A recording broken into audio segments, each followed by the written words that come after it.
Jeff, to kick this off here, does it surprise you whatsoever that they threw out Trevorrow's script and started fresh? No. I mean, JJ, you know, he does Force Awakens. They say, here, you get to tell the beginning of this new trilogy. Then they take it away from him, really, and give it to Rian Johnson. And then they're like, wait, we need you to come back and fix it, really. Like, of course, the guy jumps at the chance to do that and to finish telling the story the way that he, you know, started out to tell it, and if that means retconning Rey's parents from whatever Ryan had tried to set up, you know, then he's going to do that. But I'm not surprised at all that he threw out Colin's script. I'm curious about your choice of words when you say take it away from him, because I can't recall off the top of my head right now any quotes about specifically why JJ stepped away after episode 7, but do you see it as them having taken 8 away from him and given it to Rian Johnson? Did JJ Abrams direct a movie in between?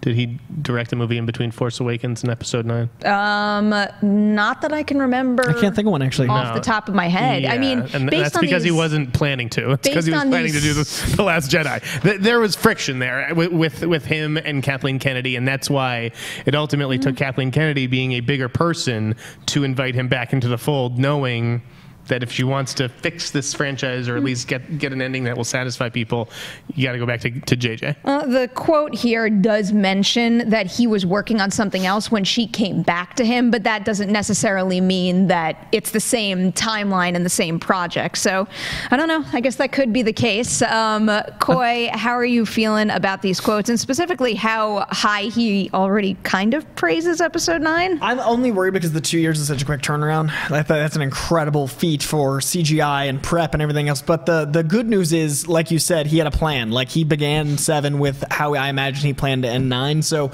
putting together a movie in 2 years seems insane. But if he already had an outline, if he was already fairly established where he wanted 9 to go, but now I can't imagine 7 and 9 with what 8 was in the middle. Like, that must have been completely different from what he had imagined. I personally think that you shouldn't have the bloodline be everything for Jedi. Personally, I'm of the mind of, like, I like the idea that Rey's parents were nobodies. I'm of that world, and I respect both sides of the Star Wars fandom, and it's a very powerful fandom.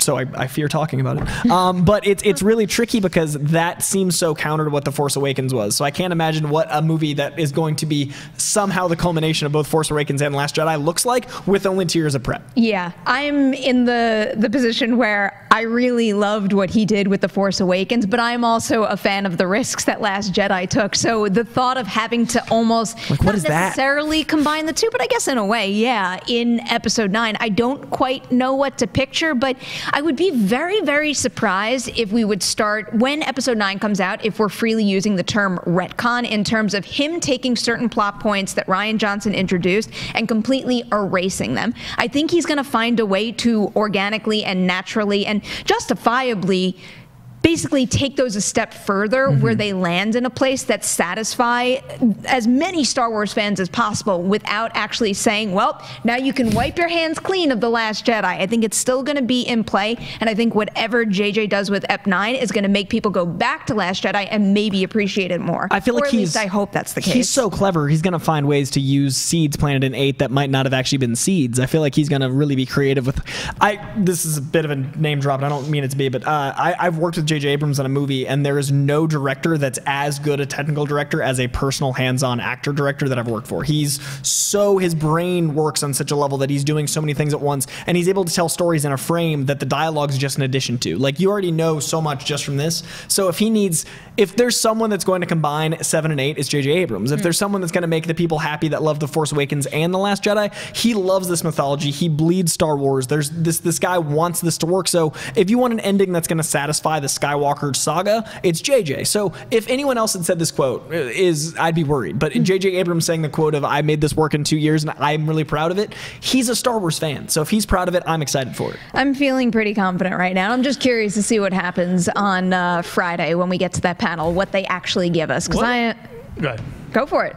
No, I was just like, what do we expect from directors when they're asked these kinds of questions? Of course he's going to say, yeah, I'm excited about it. Yeah, I think it's special. Yeah, I'm proud of it. Like, it's the same non-answer that everything that comes out of Kevin Feige's mouth. None of these people are interesting in terms of quotes. Kevin, JJ, doesn't matter. They never say anything interesting. Well, JJ had the choice to not say what he said with the last quote. He didn't have to go as far to say, I don't want to jinx anything, but repeatedly say, I'm very confident in what we had seems like a dangerous move where, I know a good fluff quote when I read it where someone's like, yeah, everyone was great. It was a great experience. That's a whole bunch of BS. I read that last quote and he repeated himself in that point so many times and it seemed genuine to me that I'm buying into it. We all want to believe. I didn't know they'd thrown out the scripts. We do. I didn't know they'd thrown out Colin. Like, I assumed, but for me, the quote was about the fact that he had 2 years. I hadn't put together the math in my head of like, holy crap, 24 months to make a Star Wars movie. So